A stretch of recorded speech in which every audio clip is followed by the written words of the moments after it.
Opa, estamos ao vivo. Boa noite a todos, salve Maria Santíssima. Micael Amorim aqui. Bom, como prometido mais cedo, nós vamos falar aqui rapidinho, fazer uma breve apresentação deste livrinho, também um estudo muito breve, mas muito profundo, do Monsenhor de Ségur, A Presença Real e Outros Milagres Eucarísticos. Eu sei que aí está aparecendo ao contrário, mas esse pequeno livrinho aqui é um livrinho bem fininho. É um livro que inclusive eu ganhei de presente de uma amiga, faz um tempo. E é um livro muito bom, eu usei inclusive, foi muito útil e ainda é nas aulas de catequese. Foi muito útil para mim quando chegou o momento de apresentar um pouco a doutrina, o dogma da presença real de Nosso Senhor Jesus Cristo aí no Santíssimo Sacramento do altar. Então, aqui o bate-papo vai ser bem rápido, o pessoal está chegando aí. Um abraço ao Caécio, acenar para ele aqui. Então, pessoal, se vocês são novos por aqui, por favor, sigam aí o perfil, deixem as suas sugestões aqui embaixo, comentem. Tem muita coisa legal, muito comentário, muita resenha. Aqui no IGTV, então vocês podem clicar aqui, entrar em nosso IGTV, que tem muita coisa legal, muita coisa bacana por lá. Eu vou tentar alimentar mais aqui com lives, né? Eu tenho feito poucas lives. Bom, então vamos ao que interessa. Esse livrinho aqui, ele tem a aprovação e a nota, logo aqui na introdução, de Sua Santidade o Papa Pio IX. Então, o próprio Papa Pio IX aprovou esta pequena obra do nosso querido Monsenhor de Ségur. Tem aprovação papal, então não é nenhuma bobagem que ele está falando aqui, ele está continuando toda a tradição da igreja. Ele está falando como sacerdote, como servo da igreja, como continuador da doutrina dos apóstolos. Então eu sei que tem muito seguidor meu aqui que também é protestante, que podem ficar com um ou os dois pés atrás a ouvir falar da presença real.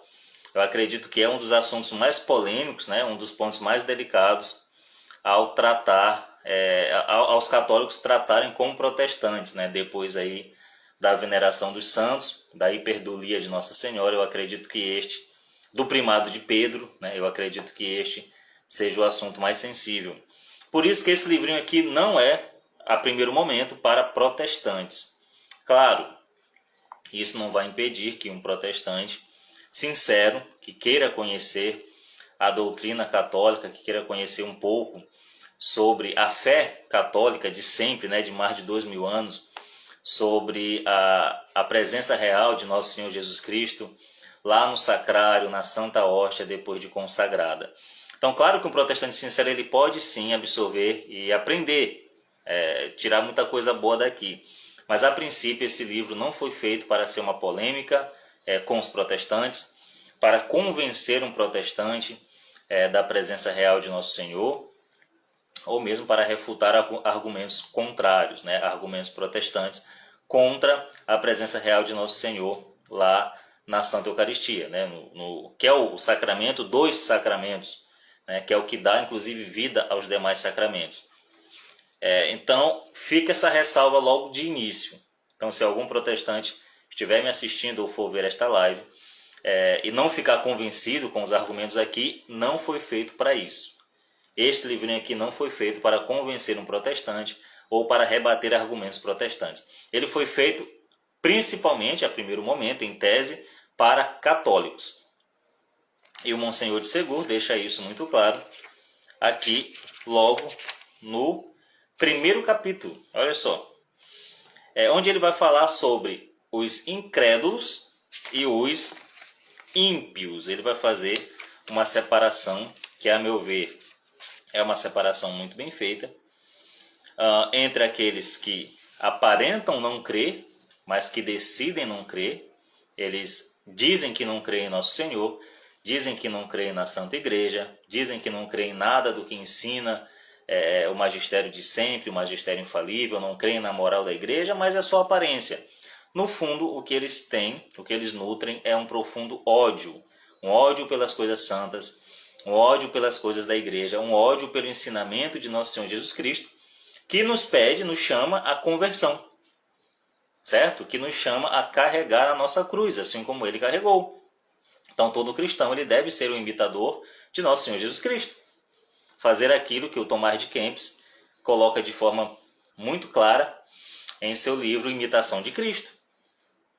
Todo cristão ele deve abraçar o sofrimento, a paixão de nosso Senhor Jesus Cristo e com isso fazer renúncias, sacrifícios, né? Você deve seguir nosso Senhor, e o caminho de nosso Senhor não foi nada fácil, então o nosso também não vai ser.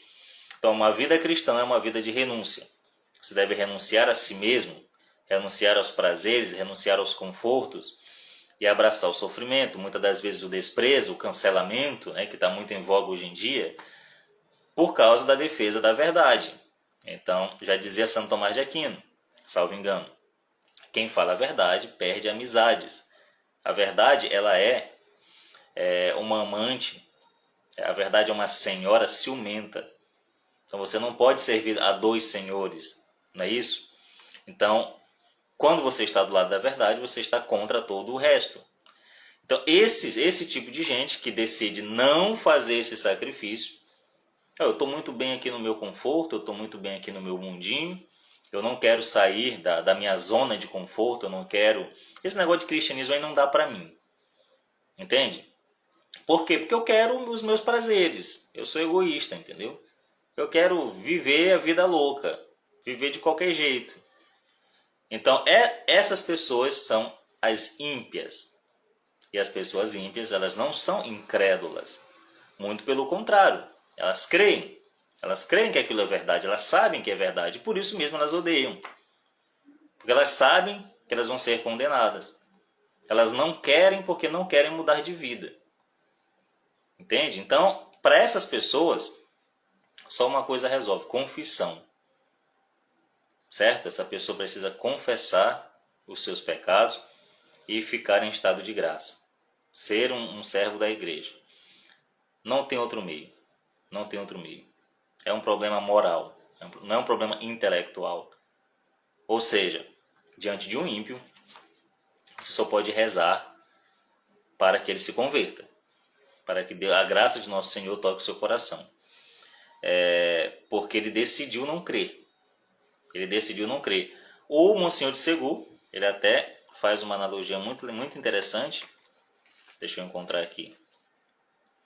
Onde ele diz o seguinte, que ele diz que um não vê, é cego por ignorância, muitas das vezes, ou por alguma dificuldade em compreender a santa doutrina, ou mesmo em aceitar, né, a santa doutrina. Este é o incrédulo.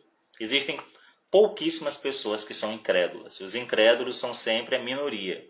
Aquelas pessoas que realmente não acreditam em Deus. São os ateus. Né?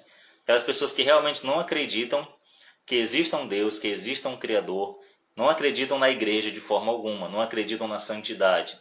Essas pessoas são minoria. Minoria. A maioria é antiteísta e não ateísta. Eles sabem que existe um Deus, sabem que esse Deus nos pede uma mudança de vida, eles não estão dispostos a fazer isso. Certo? A maioria é antiteísta, ataca a Deus. Certo? Então, os incrédulos, essa separação, são cegos. Por alguma circunstância, eles não conseguem enxergar a verdade. Já os ímpios, eles decidem não ver. Como que colocando uma venda em seus próprios olhos. Então essa é a diferença entre os incrédulos e os ímpios. Né? Então esse livro aqui é para os incrédulos. Certo? Não foi feito para os incrédulos, mas os incrédulos podem tirar proveito desse livro. Porque esse livro vai ajudá-los a crer, ajudá-los a enxergar com mais clareza as coisas de nosso Senhor, o ensinamento da Santa Igreja sobre a Sagrada Hóstia, né? Sobre a presença real de nosso Senhor na Eucaristia. Não é para os ímpios, que os ímpios não querem ver. Não adianta argumentar com aqueles que decidiram não crer. Como eu já falei, é um problema moral, não é um problema intelectual. Então, eles não serão convencidos porque não querem ser convencidos. Tá, e por que não é um livro para os protestantes? Porque os protestantes, segundo Monsenhor de Ségur, não creem na presença real de Nosso Senhor Jesus Cristo, porque primeiro eles não creem na igreja. Eles não creem na igreja como representante máxima de Nosso Senhor aqui na Terra, né, com o seu chefe visível, que é o Papa. Eles não creem no primado de Pedro. Eles não creem na sucessão apostólica. Eles não creem na igreja como o corpo místico de Nosso Senhor Jesus Cristo e continuação da sua encarnação. Eles não creem em nada disso. Por isso, eles não creem na presença real. Então, seguindo essa lógica, para que você apresentasse a doutrina da presença real para um protestante, primeiro você teria que fazê-lo crer na igreja. Você teria que apresentar a igreja, trazê-lo para a igreja. Primeiro, não à toa, o padre Leonel Franca, em seu magistral estudo A Igreja, a Reforma e a Civilização, começa os 2 primeiros capítulos da obra falando sobre o primado de Pedro, provando com dados históricos, bíblicos, filosóficos, que Pedro foi o primeiro Papa, que Roma é a sede do representante de Nosso Senhor Jesus Cristo, o vigário de Nosso Senhor Jesus Cristo na Terra, certo? Provando a sucessão apostólica. Então, para que um protestante tirasse um bom proveito desse livro, ele teria que primeiro crer na igreja, ser trazido aos pés da igreja. Então tá, ele fala aqui, ó, a fé em Deus, em Jesus Cristo e na igreja é a base que suporta todos os dogmas particulares da religião. É como o tronco que traz todos os ramos. Antes de tentar demonstrar a um protestante a presença real, deve-se lhe trazer primeiro aos pés da igreja. Certo? Então, fica essa ressalva. Bom, vamos avançar aqui. Tá, ele vai falar sobre os ímpios, né? Aqueles que... os libertinos, que é o pior tipo de ímpio, porque eles estão entregues às suas paixões e por isso eles riem das coisas santas. Eles riem em particular dos sacramentos, da própria ideia de santidade. Eles se esforçam para se persuadir de que não creem em Deus, mesmo sabendo que creem. E eles atacam a fé porque não têm coragem de praticá-la. Não têm coragem, não são homens suficientes para viver a renúncia que Nosso Senhor Jesus Cristo pede. Tá, ele conclui falando aquilo que eu já disse, que os primeiros são cegos, que são os incrédulos, e os segundos colocaram uma faixa sobre seus olhos. E se creem cegos porque não querem mais ver. Eles decidiram não ver. Muito bem. Então, para quem é esse livro, no fim das contas? Para os católicos. É um livro escrito para fortalecer a fé dos católicos. É um livro escrito para que os católicos compreendam. Gente, é uma vergonha muito grande conhecer um católico, conversar com um católico e ver que ele não entende nada da doutrina católica. Vocês não sabem a vergonha que é um católico não saber defender a sua fé. Um católico não saber o que é o Santíssimo Sacramento do altar. Não saber que aquilo não é um símbolo, não é uma simbologia, não é só um rito. Não, é Nosso Senhor Jesus Cristo em corpo, sangue, alma e divindade, inteiro em cada partícula daquela hóstia. Certo? No momento que acontece o milagre da transubstanciação, deixa de ser pão e vinho e passa a ser o corpo e o sangue de Nosso Senhor Jesus Cristo, habitando ali. É Nosso Senhor escondido na Santa Hóstia. É uma mudança de substância. Aí você pode perguntar, e aqui eu fujo um pouco do tema do livro, que não é explicar isso. Você pode perguntar, tá, por que eu vejo pão e vinho ali? Você vai lá, você come, tem gosto de pão? O vinho tem gosto de vinho? Como é que você quer me convencer que é Jesus ali, em corpo, sangue, alma e divindade, não apenas um símbolo, uma coisa abstrata que eu imagino que é, ou que eu lembro daquilo que ele fez no passado? Bom, isso é muito simples, porque o que acontece é o milagre da transubstanciação. Por quê? Porque é uma mudança de substância. E aí nós temos as diferenças filosóficas aristotélicas entre acidente e substância. Essência. Uma coisa é essência, outra coisa é o acidente, é a aparência. Certo? Por exemplo, sei lá, um gato. Se nós formos pensar num gato, ele tem algo nele que faz ele ser gato. Ele tem a sua gaticidade, por assim dizer. Se você ver um outro gato, você vai ver que parece. Você vai fazer uma associação com o primeiro e ver, pô, é um outro gato. Tem algo ali que não muda, que faz ele ser gato. Embora ele possa ser um gato preto e o primeiro gato branco. Ele possa ser um gato gordo e o primeiro foi magro. Ele possa ser um gato pequenininho. O primeiro era um gato grande, né? Uma raça diferente. Certo? Por quê? Como é que você sabe que o segundo gato também é gato? Pela essência de gato, que permanece. Essas coisas, a cor do gato, o tamanho do gato, se ele é gordo, se ele é magro, se ele tem um miado grosso, se ele tem um miado fino, essas coisas são as aparências, os acidentes. Certo? Mas a essência se manteve. Entende? É claro que eu estou falando aqui de forma muito supérflua, né? Até para não tomar muito tempo, mas é mais ou menos isso que acontece na transubstanciação. Nós temos a aparência de pão. Os acidentes, eles continuam sendo de pão e de vinho. A essência é que muda. Ali não há mais a essência do pão e a essência do vinho. Ali está a essência de nosso Senhor Jesus Cristo. A substância mudou, mas a aparência se manteve a mesma. Certo? Os acidentes, né?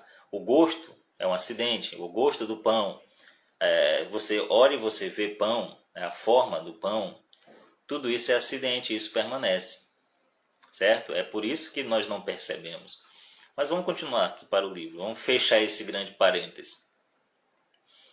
Tá, ele diz o seguinte, há uma quantidade de católicos mornos que não duvidam de maneira alguma da presença real e que ainda assim engrossam, sem saber, a multidão dos inimigos do Santíssimo Sacramento.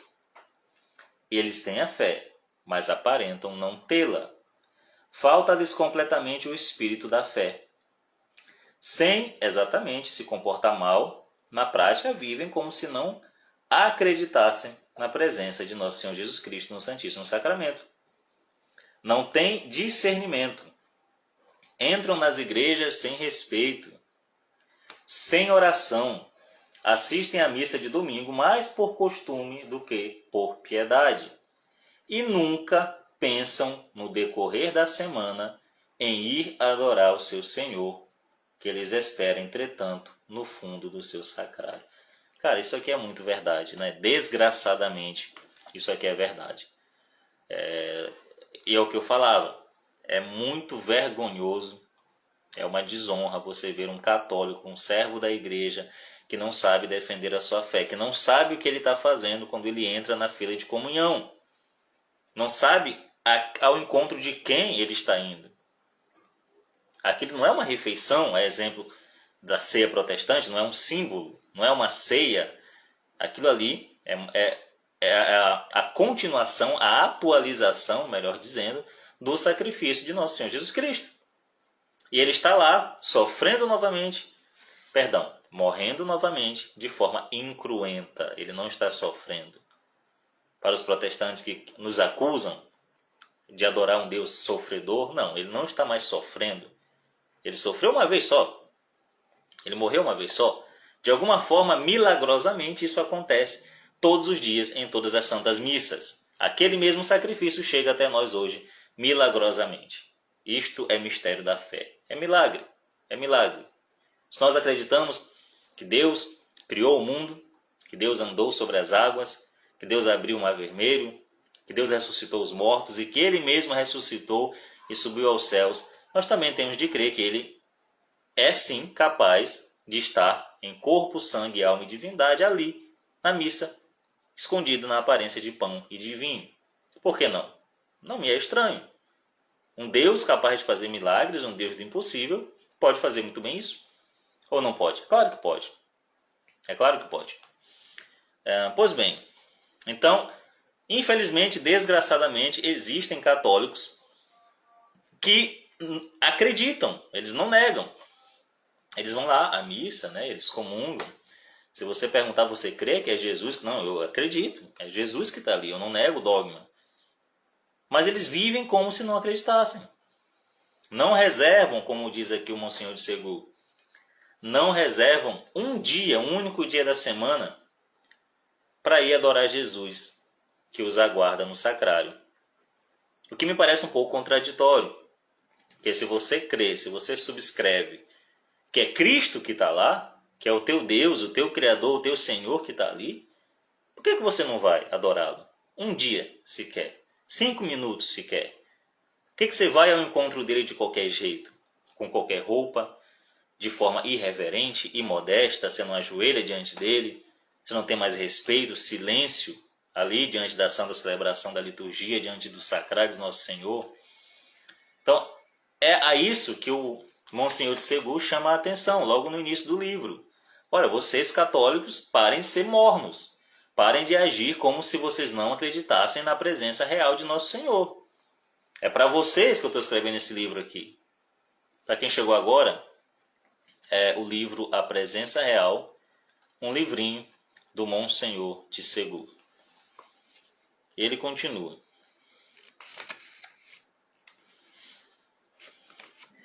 E depois há a pior classe, os covardes, os cristãos frouxos que não têm uma fé enérgica o suficiente para desafiar o respeito humano. Eles muitas vezes parecem não crer, como o pobre Simão Pedro em meio aos soldados do pretório. Renegam seu mestre na primeira vez que eles ridicularizam. Envergonham-se de se dizer cristãos, de agir como católicos, e por suas perpétuas deserções multiplicam o número dos adversários da Santíssima Eucaristia. Cristãos culpáveis que traem o seu Salvador no mistério supremo do seu amor. Não sejamos como estes, fiéis ao nosso batismo, não nos contentemos em crer em segredo, professemos com a boca o que cremos com o coração. Filhos da verdade, marchemos cabeça erguida no caminho reto, do qual não se desvia para vagar no deserto do erro e cair na lama das paixões vergonhosas. A fé é o caminho real da salvação e da verdadeira felicidade. Muito bonito isso aqui. Bom, e ele diz o seguinte, avançando aqui na leitura, no capítulo 4, eu até grifei aqui,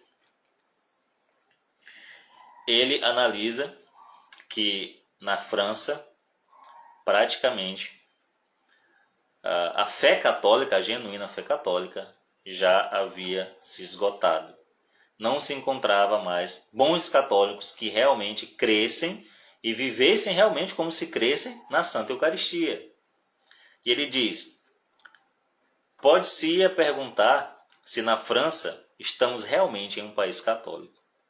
E, se ele visse o que aconteceu na França hoje, a situação calamitosa da França nos dias de hoje, paciência, né? Foi uma coisa quase que profética aqui. Se naquele tempo estava assim, imagina hoje. Bom, e aí ele vai citando alguns casos, né, alguns relatos históricos, pessoas que ele mesmo conheceu, alguns padres, alguns católicos, com quem ele manteve contato, com quem ele conversou e que não sabiam absolutamente nada sobre o Santo Sacramento. Né? Pessoas que iam à missa, como ele diz, mais por costume do que por piedade, que não sabiam o que estava acontecendo ali. Não sabiam nem o que era a missa, inclusive, né? A missa é o milagre da transubstanciação, é a transformação do pão e do vinho no corpo e no sangue de nosso Senhor Jesus Cristo. Então, se você, católico, chega na igreja no momento das leituras e você sai antes da transubstanciação, você não assistiu à missa. Se você fez isso num domingo, você não cumpriu o preceito dominical. Você está em pecado mortal, você deve confessar.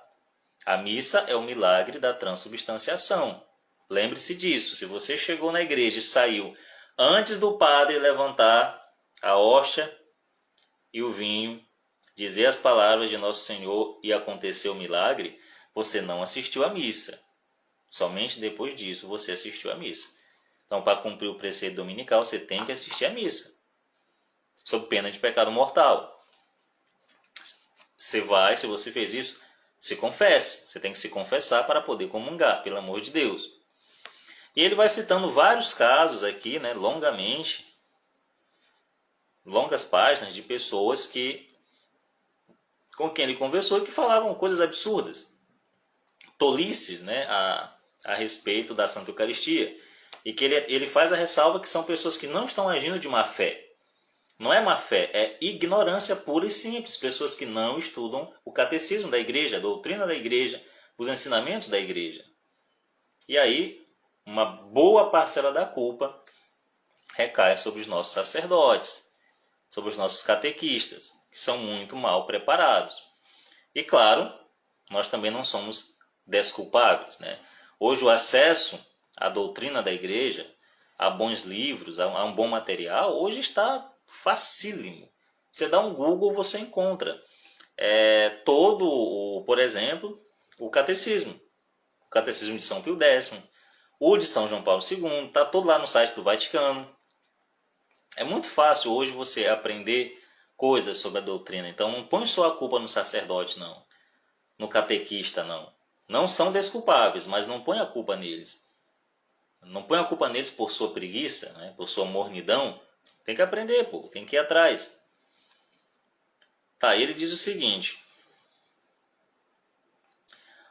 No capítulo 5. O que é o Santíssimo Sacramento?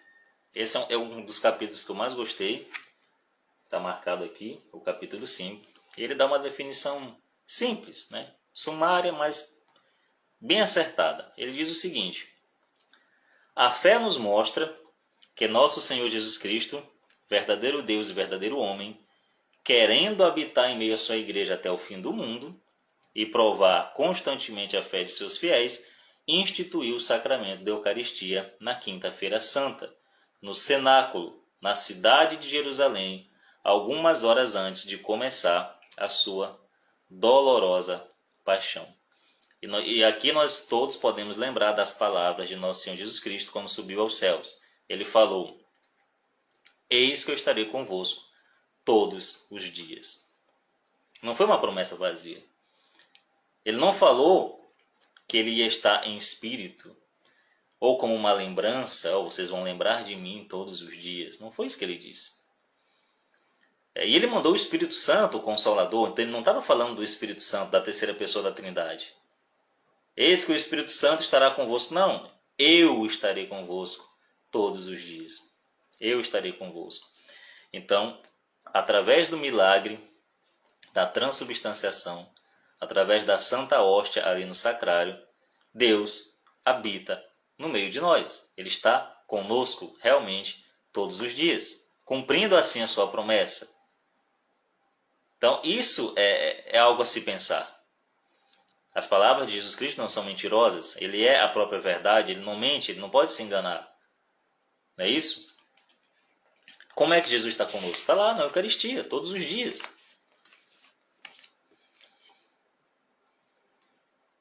Tá? E ele está lá oculto sob as aparências de pão e de vinho. E aqui é um paralelo interessantíssimo. Na encarnação, na sua encarnação, o nosso Senhor Jesus Cristo, nosso Deus, ele escondeu a sua divindade. Não é isso? quando ele encarnou-se no seio de Maria, assumindo a forma humana, verdadeiro Deus e verdadeiro homem, não é isso? Ele escondeu a sua divindade. Ele escondeu, inclusive, algumas pessoas, ao vê-lo pregar em sua terra natal, diziam: pô, mas esse aí não é o carpinteiro, o filho do carpinteiro lá, o filho de José e de Maria? Por que ele está dizendo que é Deus? Ele não é o que cresceu aqui com a gente? Fazia a cadeira ali com São José, né? Com José?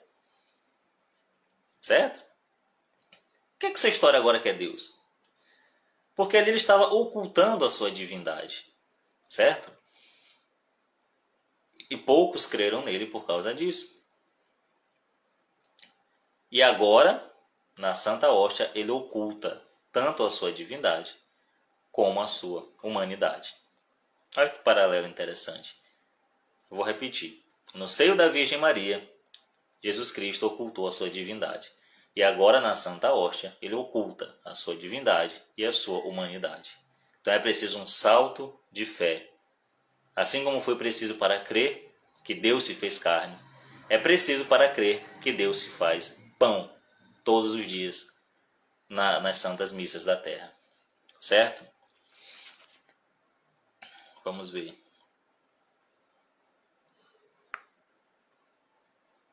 Olha aqui, ó. O véu que na Eucaristia nos oculta Jesus Cristo são as espécies sacramentais, isto é, as aparências do pão e do vinho.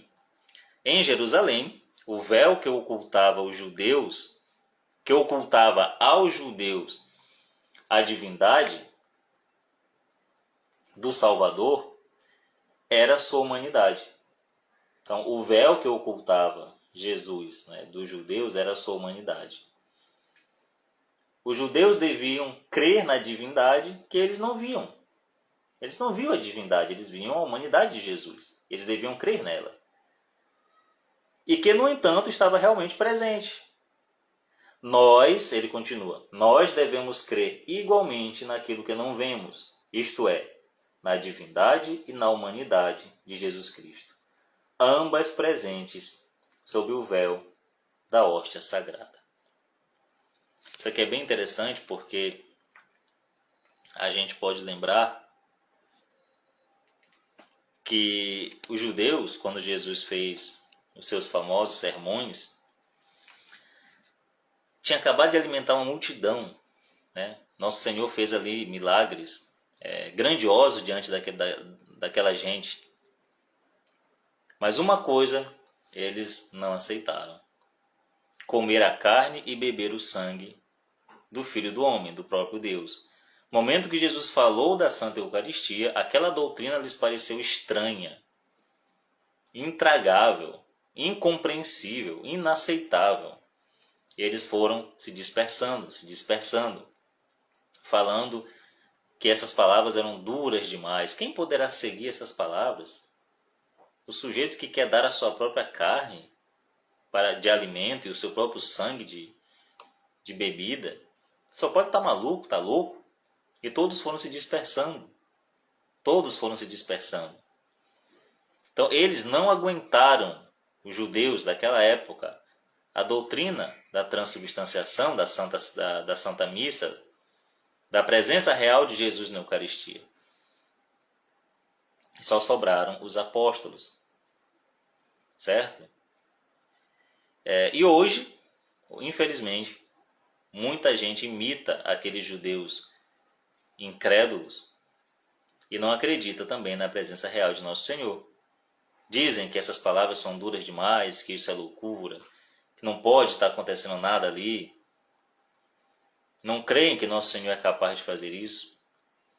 Hoje, muitos protestantes, infelizmente, muitos não, né? Todos os protestantes, eles não acreditam na presença real de Nosso Senhor Jesus Cristo, imitando os judeus que deixaram Nosso Senhor sozinho enquanto ele falava sobre a presença real na Santa Hóstia.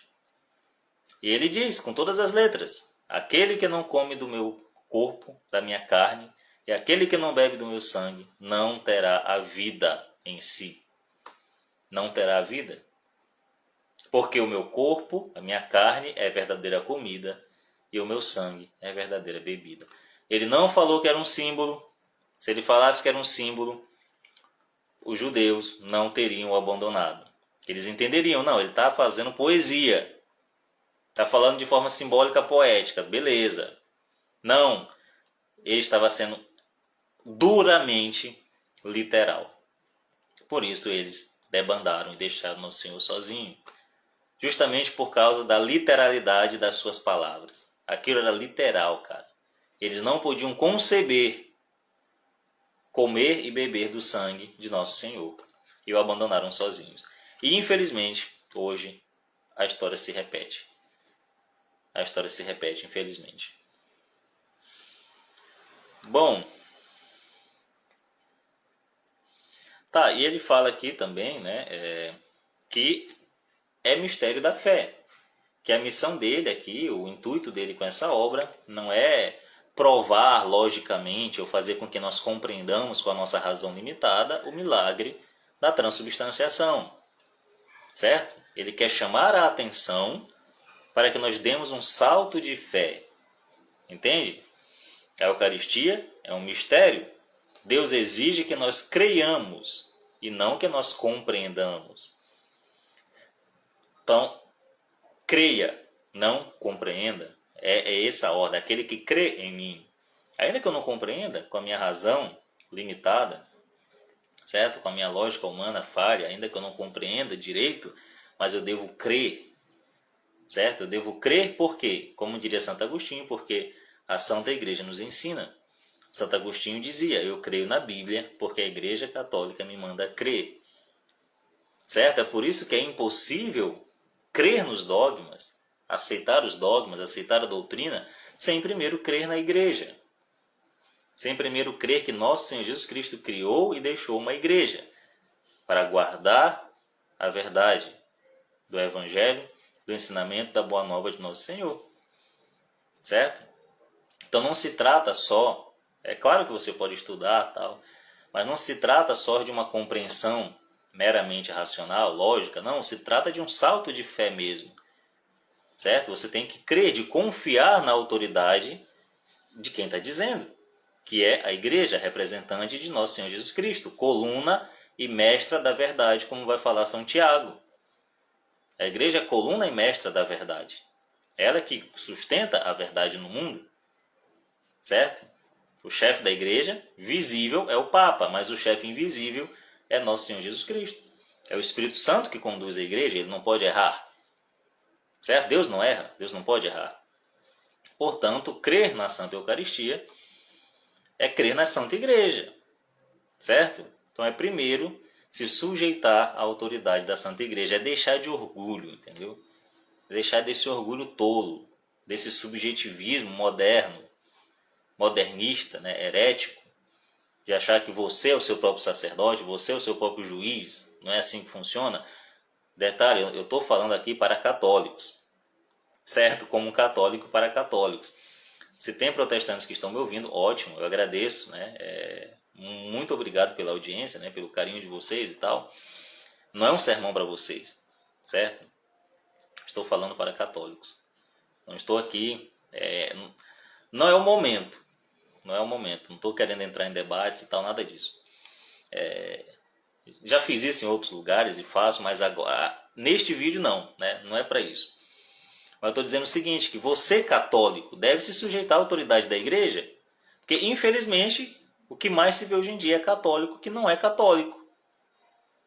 Vai à missa, entendeu? Lê, estuda o catecismo, vai à aula de catequese, mas não é católico. Não é católico, não vive a doutrina católica, ou melhor dizendo, vive como se ela não fosse verdadeira. Que é o que o Monsenhor de Segur está chamando a atenção nesse livro. São católicos que dizem acreditar na presença real de Nosso Senhor Jesus Cristo e vivem como se não acreditassem. Como? Abandonando Nosso Senhor Jesus Cristo no sacrário. Não fazendo a reverência quando entra na igreja. Certo? Comungando de qualquer jeito, não se preparando para encontrar Nosso Senhor na fila da comunhão, certo? Não amando o Nosso Senhor Jesus Cristo que está ali todos os dias se entregando por nós. O que é isso?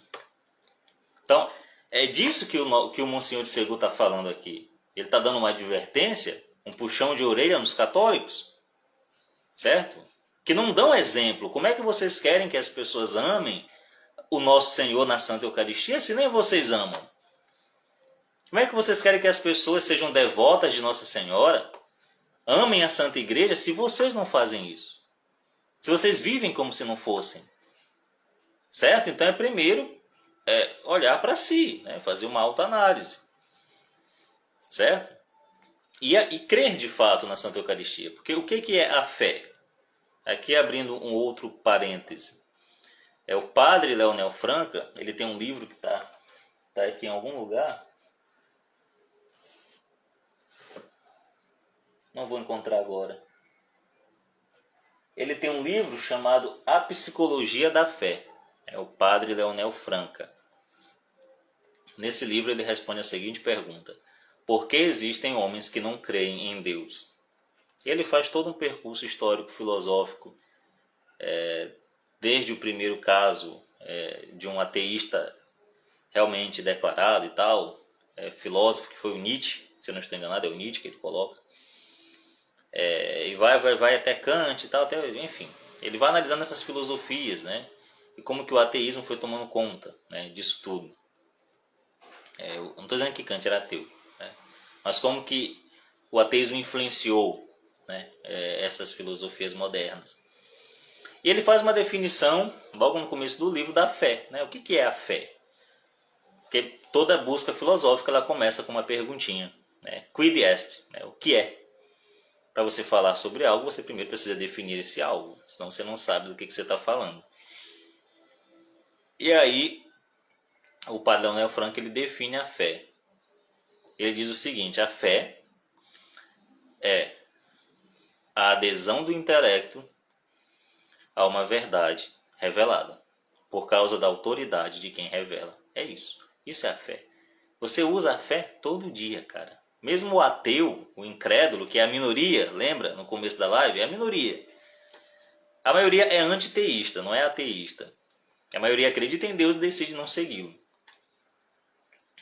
Mas aquela minoria que não crê em Deus, mesmo eles usam a fé todos os dias. Todos os dias eles usam a fé. Porque eles precisam confiar na autoridade de quem está lhes ensinando. Certo? Quando você aprende gramática na escola, você não duvida da autoridade do professor. Quando você se entrega para um exame médico, para uma cirurgia médica, você confia naqueles profissionais. Isso é fé, cara. Quando você estuda ciência, você aprende um método científico, confiando na autoridade de Einstein, na autoridade de Galileu, de toda essa galera do passado, qualquer estudo que você tem que absorver, doutrinas já existentes e verdadeiras, você está usando a fé.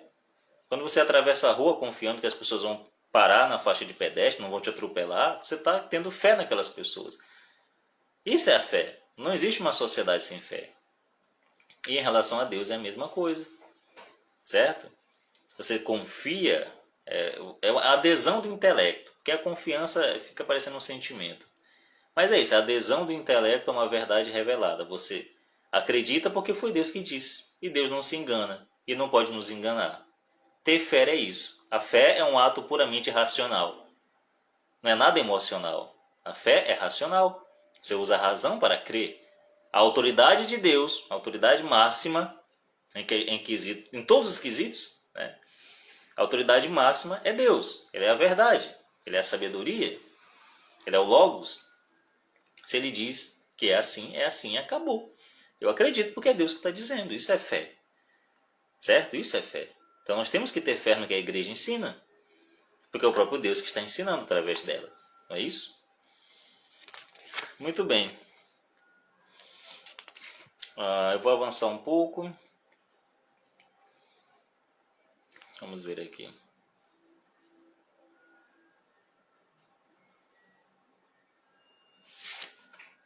Tá. Ele fala o seguinte. Ele começa a responder por que nós não vemos nosso Senhor lá na hóstia. E ele faz algumas considerações, né? Pelo menos 3 considerações muito importantes para isso.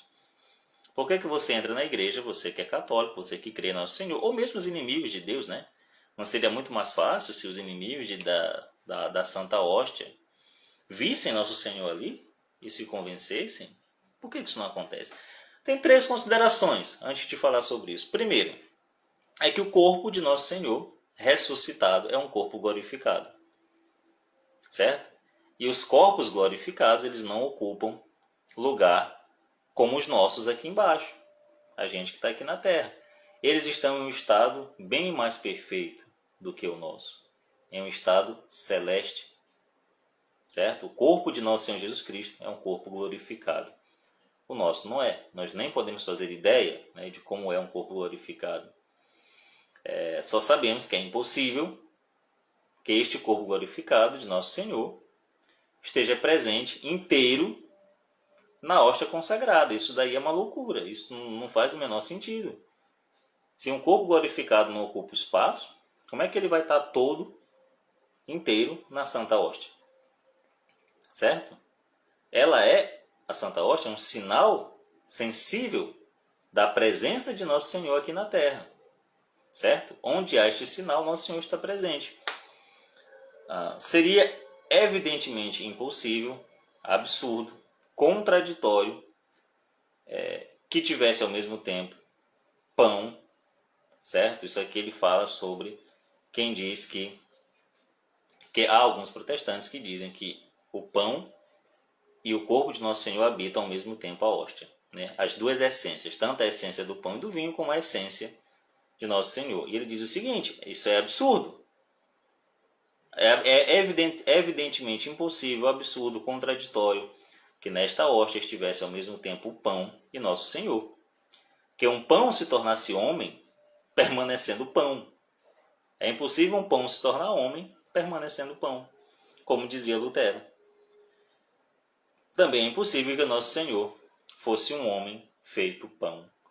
Então, ou é pão e só, faz muito mais sentido aquelas pessoas que dizem que ali é só pão, não há milagre algum. Tudo bem, faz sentido.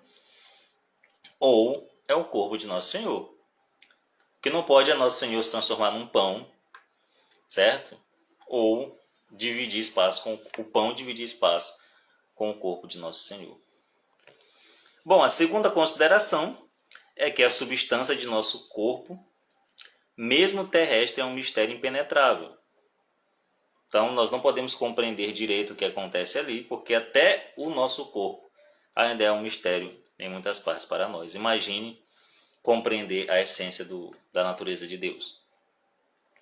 E a terceira consideração é que na Eucaristia a substância do corpo de Nosso Senhor está lá, despojada de tudo aquilo que se chamam acidentes. E eu dei essa explicação no começo da live. A questão dos acidentes e da substância. Ou seja, Nosso Senhor está na hóstia, despojada de todos os acidentes. Despojado de todos os acidentes. Isto é, da forma, do tamanho, da cor, de todas as propriedades exteriores, de que a substância do corpo humano está revestida enquanto em seu estado ordinário. Mas no Santíssimo Sacramento, ele não está em seu estado ordinário, está no estado sobrenatural, num estado sacramental. É por isso que ele está livre dos acidentes. Em lugar dos acidentes, das aparências ordinárias do corpo humano, o corpo de Jesus Cristo nos aparece revestido dos acidentes ou aparências do pão e do vinho. Essa é a forma sacramental. Um abraço para o meu amigo Wilton. Salve Maria, cara. Bom, vamos avançar para não ficar muito longo. Depois eu posso fazer um vídeo mais demorado sobre isso. Tá, ele vai citar uma série de versículos. Aqui o padre, o Monsenhor de Segur, ele vai citar uma série de versículos sobre a presença real. E isso é interessante, né, para nós católicos, porque às vezes se pode pensar que o católico não deve estudar a Bíblia, isso é coisa de protestante e tal. Não, claro que não. Sempre foi coisa de católico, inclusive a própria Bíblia ela foi compilada pela Igreja Católica. Ela foi feita, criada, escrita por católicos, certo?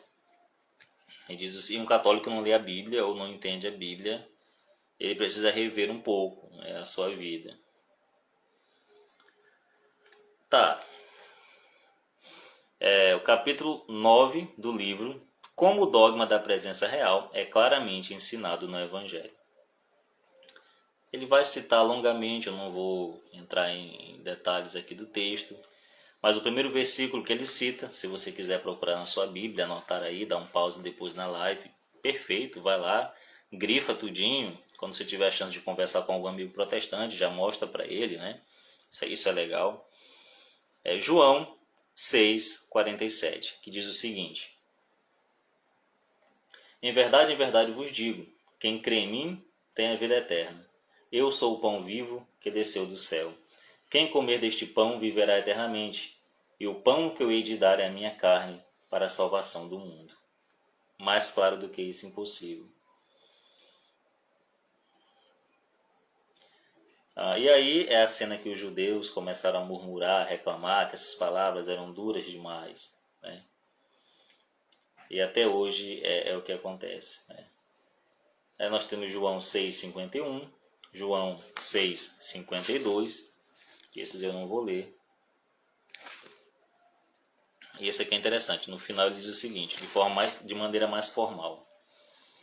Em verdade eu vos digo, se não comerdes a carne do Filho do Homem, não beberdes o seu sangue, não tereis a vida em vós mesmos. Quem come a minha carne e bebe o meu sangue tem a vida eterna.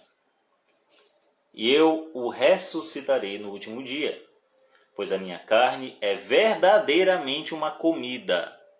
Preste atenção, a ênfase que o nosso Senhor Jesus Cristo dá quando ele fala que a carne é comida, que a sua carne é comida. Ele fala, minha carne é verdadeiramente. O que ele está dizendo? Olha, é comida. Não estou brincando, não estou fazendo uma alusão poética, certo? Não estou dizendo que é um símbolo, não, olha só. Ele não só diz, a minha carne é comida, ele fala, é verdadeiramente, é de verdade. Pois a minha carne é verdadeiramente uma comida e meu sangue verdadeiramente uma bebida. Quem come a minha carne e bebe o meu sangue, permanece em mim e eu nele. Muito bem. Nós temos Mateus 26:26, Marcos 14:22, Lucas 22:19, Mateus 26:27, Marcos 14:23, Lucas 22:20, os outros versículos que o Monsenhor de Segur cita. Bom, e na Santa Ceia, nesses versículos que eu acabei de ler, Jesus estava prometendo, e na Santa Ceia veio o momento de cumprimento da sua promessa de misericórdia. E, nesse momento, nosso Senhor falou de maneira mais explicitamente possível, né? Ele tornou ainda mais explícito a coisa quando ele disse o seguinte: tomai todos e comei. Este é o meu corpo. Este é o meu corpo.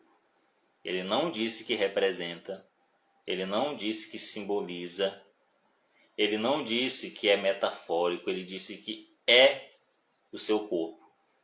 Tomai todos e comei, este é o meu corpo. E depois ele acrescenta dizendo, tomai todos e bebei, este é o cálice do meu sangue. Escutai bem, isto ou seja, o que eu vos apresentei, não teria necessidade alguma de Nosso Senhor fazer essa explicação, se os discípulos estivessem vendo o corpo dele na mão. Eles estavam vendo o pão, assim como nós vemos na Santa Missa, certo? Então, era a essência de Nosso Senhor sob a aparência de pão. Mas por quê? Eu já dei algumas explicações aqui, mas o Monsenhor de Segur vai dar mais algumas. Entre elas, eu adianto que ele vai dizer que é porque nós nos alimentamos de pão. Ele jamais poderia se transformar na missa para servir de alimento para a gente em um pedaço de tecido de carne humana. Porque nós não somos canibais, nós não comemos outros seres humanos. certo? Ele também não poderia se transformar numa pedra, certo? Ou numa viga, ou num pedaço de madeira. Ele tinha que se transformar em algo que fosse palatável, comestível, que servisse de alimento para nosso corpo. E por isso ele escolheu os alimentos mais comuns, o pão e o vinho, certo? Então, mas a aparência, os acidentes continuam sendo de pão e vinho, certo? Primeiro, porque nós comemos pão, nós bebemos vinho. Segundo, eu também já citei aqui, porque nós precisamos dar um salto de fé. Jesus quer que nós creiamos nele, mesmo ele escondendo a sua divindade e a sua humanidade. Assim como ele quis que os judeus crescem nele, mesmo ele escondendo a sua divindade lá no ventre da Virgem Maria, vindo como homem. Jesus Cristo, homem, certo? Então, ali, quando os apóstolos viram na mão do Senhor o pão e depois o vinho, eles estavam vendo pão e vinho, certo? Por isso, nosso Senhor diz, não, isto que vocês estão vendo, com aparência de pão, com aparência de vinho, é o meu corpo. Isto que vocês vão beber é o meu sangue, certo? Então, o Monsenhor de Cebu coloca essas explicações, esses apontamentos. Isto é o que vos apresentei, que parece ser pão, o meu corpo. Isto é, o que parece ser vinho, é o meu sangue, é o cálice do meu sangue. Então, mais claro do que isso, impossível. Essa claridade de palavras é assustadora. Assustadora. É impossível ler isso e continuar sustentando que a Santa Ceia é apenas um símbolo, que não é verdadeiramente a carne e verdadeiramente o sangue de nosso Senhor. Vamos ver.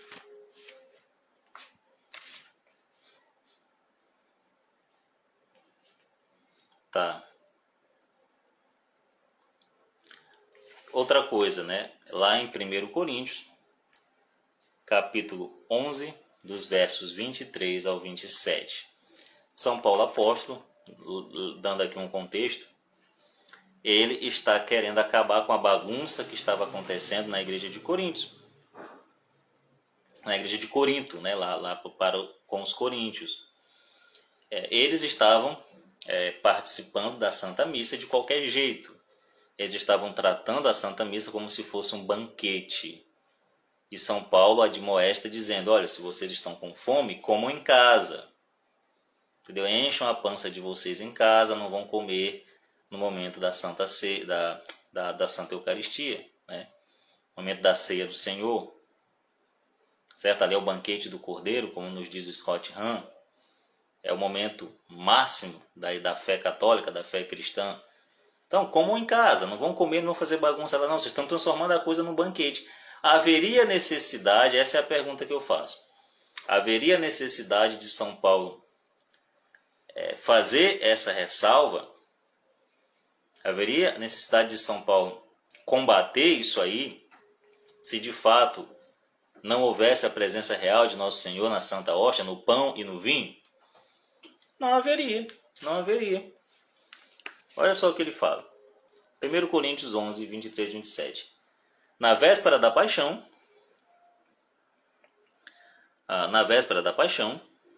Jesus tomou o pão, partiu e deu a seus discípulos, dizendo, tomai e comei, este é o meu corpo, que será entregue por vós. Ele repete as palavras de Jesus, para confirmar, olha, Jesus falou, este é o corpo dele, não é qualquer coisa.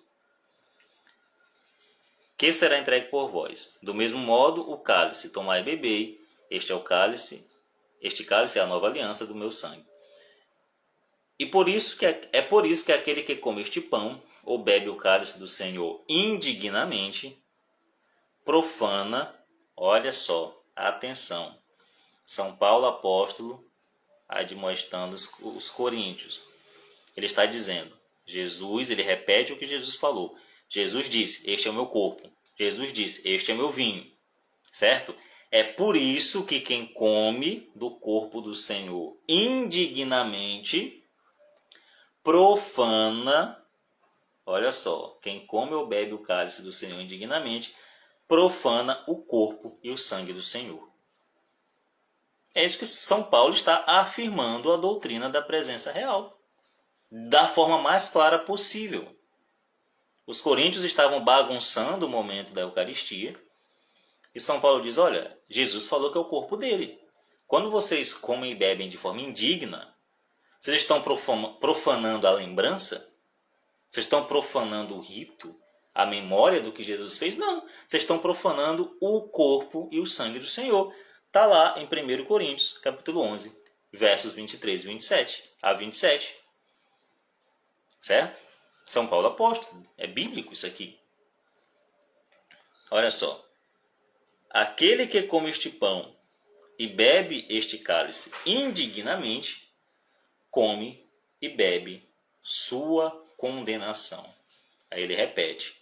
Porque profana o corpo do Senhor. Todo católico aprende desde pequeno que não se deve comungar em pecado mortal. O pecado mortal é aquele que rompe o laço de amizade com Deus e te torna inimigo de Deus. Filho da perdição, não mais filho da graça. Através do sacramento da confissão, você retoma este elo perdido com Deus. Certo? E aí você pode comungar. Todo católico sabe disso muito bem. Sabe que você não pode se aproximar da ceia do Senhor de qualquer jeito. Certo? Porque você está profanando não um símbolo, não uma memória, não um rito, mas o próprio Deus. E você está comendo para a sua perdição. Você está blasfemando. Está cometendo um sacrilégio. Se fosse apenas pão, não haveria sacrilégio algum. Mas não é pão. Por isso acontece o sacrilégio. E é por isso que São Paulo apóstolo está alertando os coríntios. Olha, isso aí que vocês estão comendo não é pão. Jesus disse que não é. Então, quando vocês comem de forma indigna, vocês estão profanando o corpo do Senhor. É isso que São Paulo está falando lá em 1 Coríntios, repito, capítulo 11, dos versos 23 ao 27. Está aqui, nesse livrinho do Monsenhor de Segur, A Presença Real. Em outro lugar ainda, São Paulo diz o seguinte, o cálice da bênção que consagramos não é a comunhão do sangue de Cristo? E o pão que partimos não é a comunhão do corpo do Senhor? São Paulo alertando. O apóstolo São Pedro, como todo mundo sabe, todo mundo que é católico, ele é o autor das principais orações do cânon da missa. É o cânon da missa católica, tem várias orações, e São Pedro ele é o principal autor. Tem uma oração antiga que manifesta muito bem a fé na presença real. E ela diz o seguinte: recebei ao Senhor esta oblação para que ela se torne para nós o corpo e o sangue de vosso Filho bem-amado, nosso Senhor Jesus Cristo. Toda a missa nós ouvimos essa oração. Logo após se segue: nós vos suplicamos, Senhor, que vos digneis derramar todos os tipos de graças e bênçãos, nós todos que participamos deste altar e recebemos o santíssimo corpo e sangue de vosso Filho. É isso? Nos atos do martírio do apóstolo Santo André, que é o irmão mais velho de São Pedro, o glorioso Marte diz a seu juiz, abre aspas, todos os dias eu ofereço a Deus onipotente, não sangue de cabras, nem a carne de touros, mas o cordeiro sem mancha, que é o próprio Jesus, cuja carne serve de alimento e cujo sangue serve de bebida a todos os fiéis. Isso aqui é o apóstolo Santo André. É o apóstolo Santo André falando. Todos os dias eu ofereço a Deus onipotente não o sangue de cabras, nem a carne de touros, mas o cordeiro sem mancha, cuja carne serve de alimento e cujo sangue serve de bebida a todos os fiéis. É verdadeiramente o Cristo que é oferecido em sacrifício. É verdadeiramente o corpo de Cristo que é dado em alimento a seu povo. É seu sangue que ele dá a beber. Mas, claro, impossível. Bom, nas catacumbas de Roma, e aqui o Monsenhor de Segur,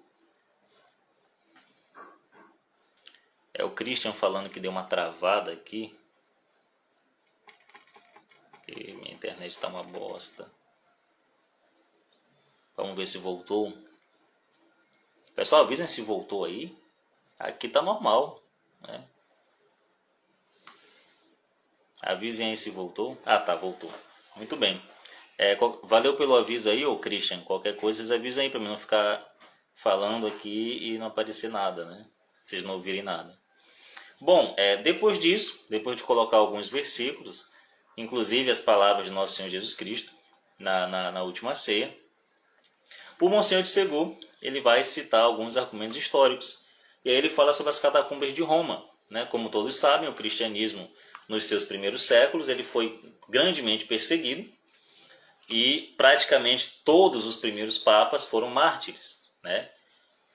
Quando os cristãos foram assinar o Edito de Milão, onde o imperador Constantino liberou o culto cristão, cessando assim a perseguição que durou séculos, disse que, a tradição nos narra, que muitos dos bispos eles foram com marcas no corpo ainda da perseguição sofrida, e eles custavam crer que aquilo era verdade, né? Eles foram meio desconfiados, né? Todos com marcas da perseguição que eles sofriam.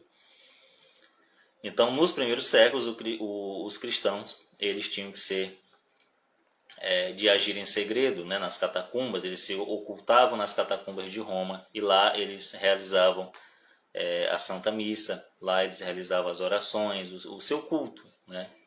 Então, as catacumbas são um registro histórico importantíssimo para qualquer historiador sério, para qualquer pessoa que queira conhecer um pouco sobre a igreja primitiva, que se fala tanto, né? Vamos voltar para a igreja primitiva, para como viviam os cristãos ali no primeiro século. Tá, eu concordo, vamos voltar. Então, as catacumbas de Roma são um registro de suma importância para quem está fazendo essa pesquisa. E se você remontar e buscar os vestígios deixados pelos nossos pais ali nas catacumbas, você vai ver que é basicamente a mesma coisa que acontece até hoje em uma missa católica. É a mesma coisa, sobretudo em uma missa no rito tridentino, no rito romano. Tá tudo lá, as velas, inclusive o costume de se usar velas no altar, surgiu lá nas catacumbas, a princípio com a função material de iluminar. Não havia energia elétrica, né? Você deve imaginar, né? Isso. Então eles usavam as velas para iluminar a leitura dos textos sagrados, da liturgia, enfim. Depois as velas passaram a ter um sentido espiritual, né? É como a nossa vida que queima devagar para Deus, certo? É por isso que se usa até hoje nas missas católicas. Infelizmente, nossos amigos protestantes nos acusam de paganismo, idolatria, infelizmente desconhecendo a origem desse costume tão nobre que é o uso das velas no altar, nas igrejas. O uso das imagens também fica muito claro, muito evidente que começou desde os primeiros cristãos. Se você for revisitar as catacumbas, né, procurar os sinais, os vestígios deixados pelos nossos pais ali nas catacumbas, né? Inclusive orações para os mortos, orações para as almas do purgatório, orações para a Virgem Maria, estão todas lá. São achados, né? Tesouros arqueológicos, históricos de valor inestimável para todo cristão. E o Monsenhor de Ségur vai começar a citar, falar sobre isso aqui. Vamos ver aqui. Tá. Nas catacumbas dos santos mártires Nereu e Aquiles, o Monsenhor de Ségur, que surgiram sob o imperador Domiciano, vê-se ainda uma capela que continha o corpo de vários mártires, uma pintura que exprime admiravelmente este belo mistério de nossa fé. Havia uma pintura na catacumba dos mártires Nereu e Aquiles, catacumbas aí do século II da era cristã, século II, muito antes de Constantino. Diz o seguinte: havia uma pintura, né, que exprimia esse mistério da presença real na Eucaristia. Sobre o cálice cheio de vinho está colocado um pão na forma de pães sagrados. E este cálice e pão repousam sobre um peixe. Ora, todos os estudiosos concordam, tanto protestantes quanto católicos, que durante as perseguições os cristãos, para evitar serem descobertos, tomavam a figura do peixe como símbolo de Jesus Cristo. Com efeito, em grego, as 5 letras da palavra que significa peixe formam as iniciais das palavras Jesus Cristo, Filho de Deus, Salvador. Esta pintura significa, pois, que o pão e o vinho do cálice são uma só e a mesma coisa com Jesus Cristo, Filho de Deus. Nesta mesma catacumba, ao lado da primeira pintura, há ainda outra mais expressiva. É um sacerdote com parâmetros sacros em pé diante de um altar, consagrando o pão e o vinho, colocados sobre o mesmo peixe misterioso que nós já sabemos que significa Jesus. Ao lado vê-se uma mulher em adoração. Notemos que a catacumba dos santos Nereu e Aquiles remontam aos anos 85 ou 86 da era cristã. Ou seja, nos anos 85 e 86 da era cristã, já havia pinturas que mostravam a Santa Eucaristia, a presença real de Jesus na Eucaristia. E ele vai citando, enfim, catacumbas mais antigas.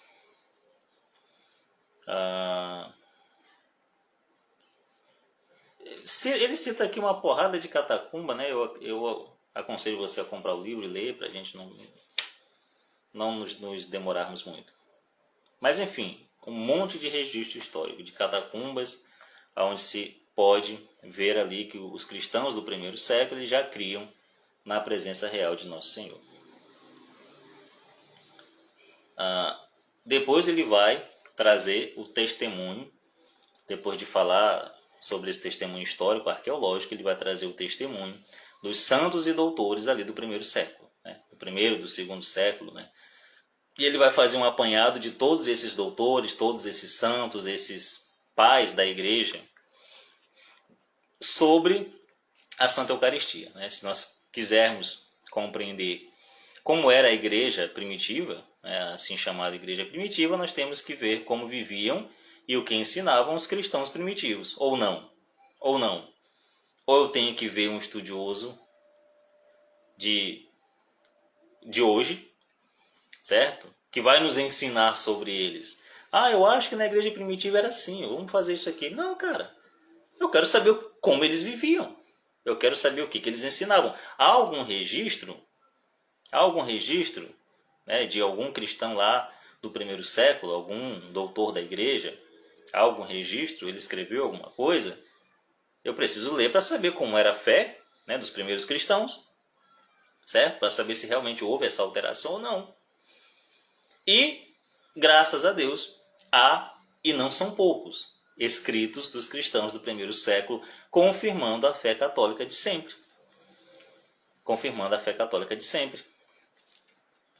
O Walter pergunta o seguinte: é verdade que o pecado contra a Santa Eucaristia não tem perdão?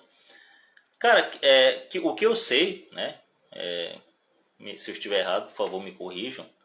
O que eu sei é que o pecado que não tem perdão é o pecado contra o Espírito Santo. E aí há alguns estudiosos que falam sobre isso. O que seria esse pecado contra o Espírito Santo, O pecado contra a Santa Eucaristia tem sim perdão, você se arrepende, procura um padre e confesse, e está tudo certo. Nosso Deus é tão misericordioso que quando ele morria na cruz ele falou: Pai, perdoa eles, eles não sabem o que fazem. E hoje ele repete a mesma coisa. Então, se você cometeu algum sacrilégio, não você, Walter, mas se você cometeu algum sacrilégio contra a Santa Eucaristia, alguma blasfêmia, comungou de forma indevida, procure um padre, faça a penitência, receba o seu perdão. Muito bem. Graças a Deus há muitos registros históricos sobre o que pensavam os cristãos do primeiro século sobre essa doutrina. Certo? Vamos ver aqui alguns que o Monsenhor de Ségur nos traz. Há um grupo de documentos do começo do século II sobre o nome de Constituições Apostólicas, vários cânones, né? Do começo do século II. Ele foi preparado pelos apóstolos e pelos primeiros papas para organizar as coisas da igreja, né? Vários destes regulamentos remontam ao Papa São Clemente, que foi martirizado aí no fim do primeiro século. Vamos ver o que está escrito nesse documento do século II. Diz o seguinte: o santo sacrifício se celebra diante de todos os fiéis, em pé e orando em voz baixa. E quando é ofertado, cada um, conforme a dignidade de sua ordem, recebe o corpo do Senhor e seu sangue precioso. Todos se aproximam em ordem com temor, com respeito, pois é o corpo do Senhor, do Rei dos céus. Após ter recebido o precioso corpo e precioso sangue de Cristo, rendemos graças àquele que se dignou fazer-nos participar de seus adoráveis mistérios.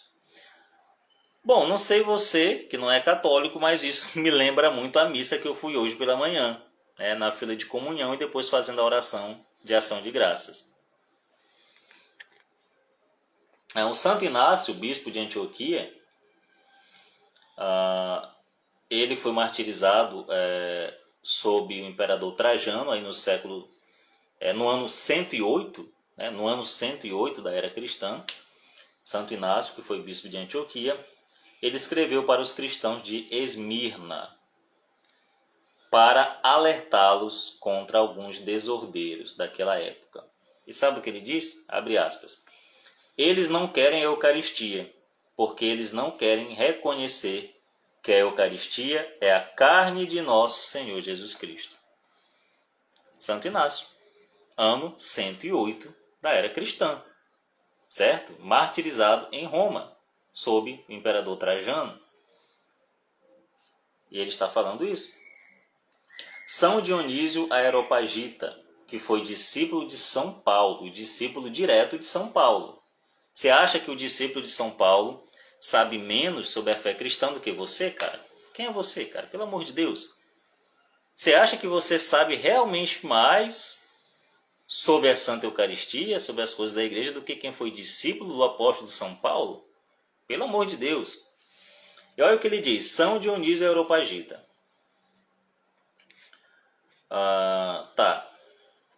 Ele chama a Eucaristia de a Santíssima Vítima, o sacramento dos sacramentos, a diviníssima comunhão, os diviníssimos mistérios. Ao meio deste século, São Justino Mártir declara expressamente que a Eucaristia contém a mesma carne que o Verbo de Deus tomou no seio da Virgem Maria. São Justino de Roma, martirizado no ano de 164. 164, ainda no primeiro século da era cristã. Ele declarou, com todas as letras, que a Santa Eucaristia contém a mesma carne que o Verbo de Deus tomou no seio da Virgem Maria. Contém. Não diz que é um símbolo, não diz que representa, ele diz que contém, certo? Quer mais? Santo Irineu, bispo de Esmirna. Deixa eu ver a data aqui do Santo Irineu. Santo Irineu de Leão, ano 130, morto no ano 202. Olha só. Aqui, todos os testemunhos do primeiro e do segundo século da era cristã. Não é para conhecer a igreja primitiva? A igreja antes da paganização? Não é para conhecer? Então tudo bem. Vamos conhecer. Vamos saber o que os primeiros cristãos achavam da igreja, o que eles diziam, o que os primeiros pais da igreja, os discípulos dos apóstolos, ensinavam sobre a fé católica, sobre a fé cristã. Não é isso? Então vamos lá, vamos ver. Eles deixaram registros escritos, certo? Sobre como eles viviam, o que eles entendiam como cristianismo. E, eu não sei você, mas me parece muito com o que eu vivo aqui na igreja do bairro. Quando eu vou à missa aqui no convento do Carmelo São José.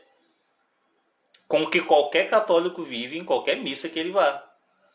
Mudou pouquíssima coisa. Pouquíssima coisa. E mudou na liturgia. A doutrina é a mesma. A doutrina é a mesma. Mas enfim, vamos ver o que Santo Irineu está dizendo. Santo Irineu, martirizado no ano de 202 da era cristã. Ele diz o seguinte. Ele foi bispo de Leão. O pão, abre aspas, o pão sobre o qual a consagração é pronunciada é o corpo de Jesus Cristo e o cálice de seu sangue. Tertuliano, morto no ano de 225, vai dizer, ele era sacerdote, né? Ele vai dizer o seguinte: quando tendes a felicidade de receber o pão e o vinho eucarísticos, comeis e bebeis o corpo e o sangue do Senhor. São Cipriano, bispo de Cartago, martirizado em 258, diz o seguinte: nosso Senhor Jesus Cristo, soberano sacerdote de Deus Altíssimo, oferece a Deus Pai o santo sacrifício sob a forma do pão e do vinho. Ele ofereceu o seu próprio corpo e o seu sangue. E o seu sangue.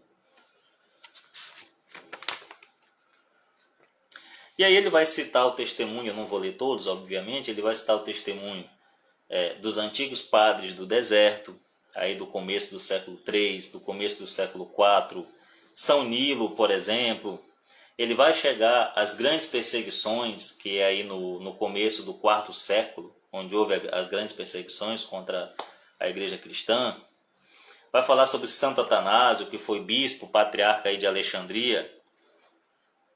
Deixa eu ver o ano aqui. Morto em 372, né? Ele vai falar sobre Santo Hilário, São Basílio, bispo de Cesareia, Santo Optato, São Cirilo, patriarca de Jerusalém, nascido em 315, morto em 383. E é importante, eu já concluo, ler esse trecho na íntegra aqui de São Cirilo, patriarca de Jerusalém. Então, prestem atenção, olha só o que ele diz. O próprio Cristo disse do pão eucarístico: este é o meu corpo. Quem ousará doravante duvidar? Ele afirma e diz formalmente: este é meu sangue. Qual homem será tão temerário para não crer e para dizer: não é o seu sangue? Uma vez nas bodas de Caná, Jesus Cristo transformou água em vinho, e nós cremos. E quando ele aqui transforma o vinho em seu sangue, nós hesitaremos em crer? Creiamos, pois, firmemente que ao receber os santos mistérios, recebemos o corpo e o sangue de Cristo, sob a aparência de pão. É o corpo do Senhor que nos é apresentado. Sob a aparência de vinho, é seu precioso sangue. E assim, ó cristão, quando recebes o corpo e o sangue de Cristo, tu te tornas um só e mesmo corpo, um só e mesmo sangue com Ele.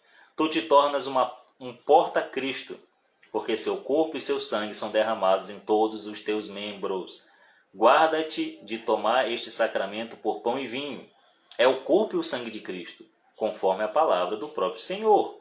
Não te leves pelos sentidos, que só a fé te guie e te confirme.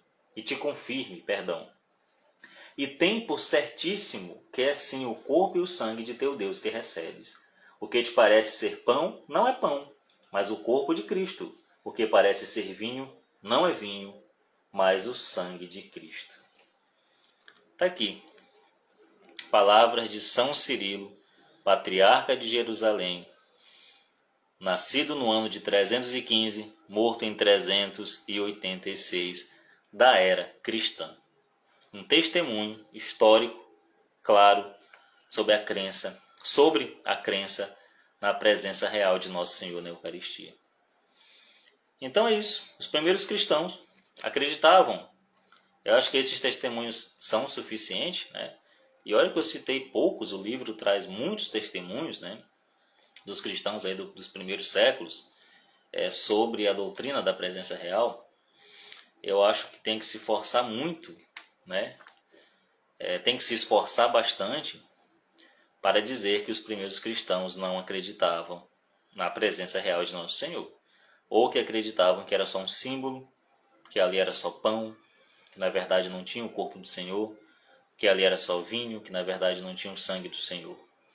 Tem que se esforçar muito, tem que apagar a história da igreja e começar uma coisa nova. Bom, aí você fica à vontade, né? Eu prefiro acreditar na fé de 2000 anos. Eu prefiro acreditar em Deus e em seu representante aqui na Terra.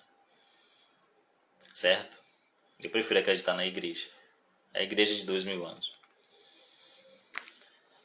Bom, então é isso.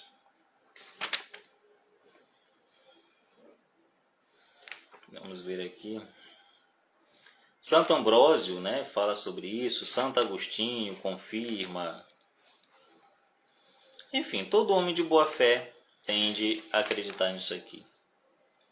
Bom, depois o Monsenhor de Segur vai listar os milagres eucarísticos, que é uma coisa que nós vamos deixar para um vídeo à parte, né? É um assunto que me interessa bastante. Não sei se vocês sabem, mas eu sou um protestante convertido ao catolicismo.